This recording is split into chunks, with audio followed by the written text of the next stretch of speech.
तो Howard gardener का जो बर्थ हुआ था वो पेंसिल्वेनिया में हुआ था 1943 में। और उसके बाद जब उन्होंने यूनिवर्सिटी ज्वाइन करी थी, हार्वर्ड यूनिवर्सिटी उन्होंने ज्वाइन करी थी। और उनके जो उस टाइम पे जो उनके ट्यूटर थे वो थे एरिक एरिक्सन। और एरिक एरिक्सन की वजह से इनका जो आगे जो फर्दर जो करियर बना था उनमें एरिक्सन का बहुत ज़्यादा रोल था।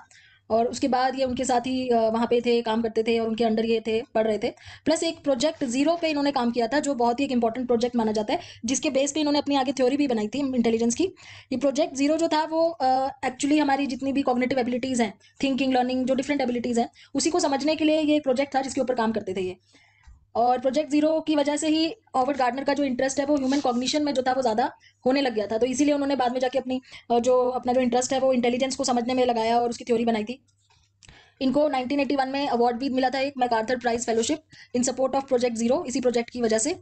एंड उसके बाद इनकी उस पे आते हैं, इंटेलिजेंस थ्योरी पे आते हैं। इन्होंने इंटेलिजेंस थ्योरी के बारे में जब बात की थी तो ये बोलते थे कि जो इंटेलिजेंस है वो बहुत ज़्यादा डिफरेंट मल्टीपल इंटेलिजेंसेस है। मतलब कोई एक इंटेलिजेंस नहीं है, बहुत ही मल्टीपल पर्सपेक्टिव है इंटेलिजेंस के। उसको हम एक पर्टिकुलर जैसे जी फैक्टर हो गया या एक कॉमन चीज़ में नहीं डाल सकते। तो जो मल्टीपल इंटेलिजेंस की बात हमने पहले भी की थी, तो उसी चीज़ को ये कह रहे थे कि इनका मानना भी यही था कि इंटेलिजेंस जो है वो बहुत अलग अलग टाइप की होती है और वो सारी की सारी हमारे अंदर प्रेजेंट होती है, बट डिपेंड करता है कि किसके अंदर कौन सी टाइप की इंटेलिजेंस ज़्यादा है और कौन सी कम है।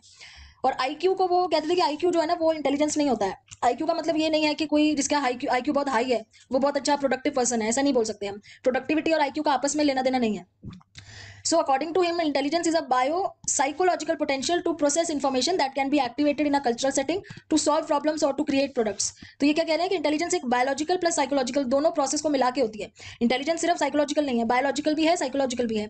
बायो साइकोलॉजिकल पोटेंशियल है हम सबका, हमारी कैपेबिलिटी है कि हम इन्फॉर्मेशन को कितने अच्छे से प्रोसेस कर पाते हैं अपने अपने कल्चरल सेटिंग के अंदर। तो कल्चर का भी इन्होंने इंक्लूड कर दिया यहाँ पे कि हम अपने अपने कल्चर के अकॉर्डिंग इन्फॉर्मेशन को कितने अच्छे से समझ पाते हैं, प्रोसेस कर पाते हैं और उसी को यूज करके कैसे हम अपनी प्रॉब्लम्स को सॉल्व करते हैं, कैसे नए नए सॉल्यूशंस निकालते हैं और कैसे क्रिएट करते हैं नई नई चीजें। तो उसको इन्होंने इंटेलिजेंस बोला हुआ है। तो इंटेलिजेंस इनके अकॉर्डिंग कोई सिंगल एंटिटी नहीं है, ये बहुत सारी अलग अलग एंटिटीज हैं और ये बहुत अलग पर्सपेक्टिव है हर एक एंटिटी के। तो यहाँ पे इन्होंने मल्टीपल इंटेलिजेंस वाली जो अपनी थ्योरी दी हुई थी, इसमें भी इन्होंने पहले 8 टाइप की थ्योरीज दी थी, 8 टाइप की इंटेलिजेंस बताई थी, बाद में 9 हो गई थी, इसमें एग्जिस्टेंशियल भी ऐड हो गई थी। तो अब इसको 9 टाइप्स ऑफ इंटेलिजेंसेस बोलते हैं। So to qualify as an intelligence, the particular capacity under study was considered from multiple perspective. तो ये किसी की भी इंटेलिजेंस को चेक करने के लिए उसको मल्टीपल पर्सपेक्टिव से देखते थे। मतलब इसमें बायोलॉजिकल साइंस का भी यूज होता था, लॉजिकल एनालिसिस भी यूज होता था, डेवलपमेंटल साइकोलॉजी का भी यूज करते थे, एक्सपेरिमेंटल का भी करते थे, साइकोमेट्रिक का भी। तो हर तरीके से अलग अलग पर्सपेक्टिव से किसी पर्सन की इंटेलिजेंस को स्टडी करना इनका तरीका था इंटेलिजेंस को समझने के लिए।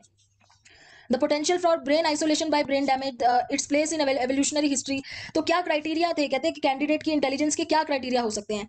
तो एक तो पोटेंशियल होता है brain isolation by brain damage, कि कैसे हम ब्रेन को ब्रेन में कुछ चेंजेस करके अगर हम देखें जिससे पता चल सके कि उनकी फंक्शनिंग में क्या फर्क आया है। तो बायोलॉजिकल पर्सपेक्टिव आ गया यहाँ पे। एवोल्यूशनरी पर्सपेक्टिव था कि एवोल्यूशन से क्या चीज चलती आ रही है, क्या चेंजेस है जो हमारी हिस्ट्री में भी मिलते हैं। कोर ऑपरेशंस क्या है, हमारे मेन बेसिक ऑपरेशंस क्या है।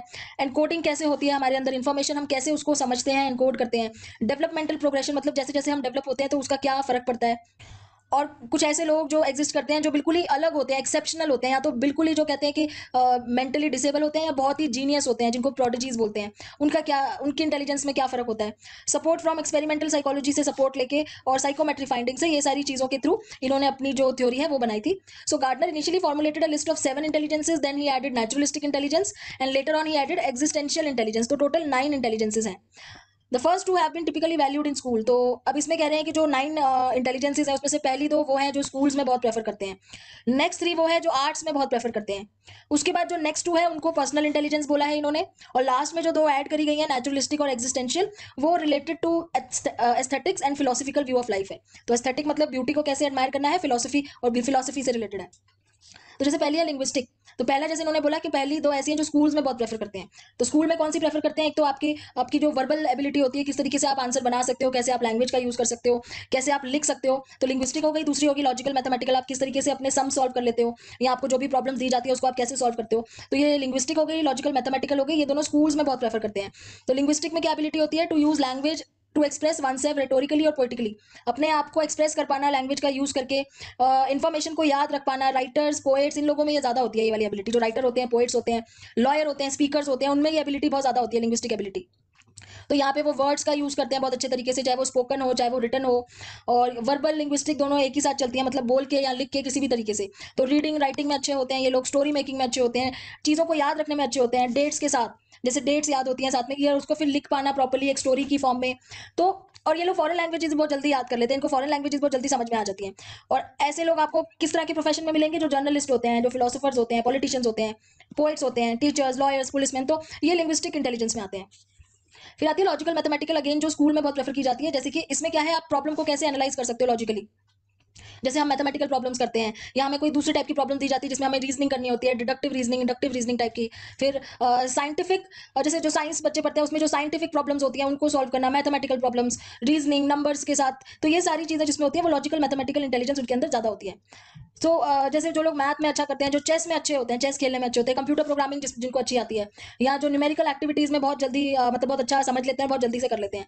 और इस तरह के कौन से प्रोफेशन है जिनमें ये लोग जाते हैं, जो लॉजिकल मैथमेटिकल इसमें अच्छे होते हैं इंटेलिजेंस में, वो उनका जो प्रोफेशन आपको दिखेगा, जैसे जो साइंटिस्ट होते हैं, फिजिसिस्ट होते हैं, मैथमेटिशियंस होते हैं, लॉजिशियंस होते हैं, इंजीनियर्स, डॉक्टर्स, इकोनॉमिस्ट, फिलोसफर्स, तो ये है।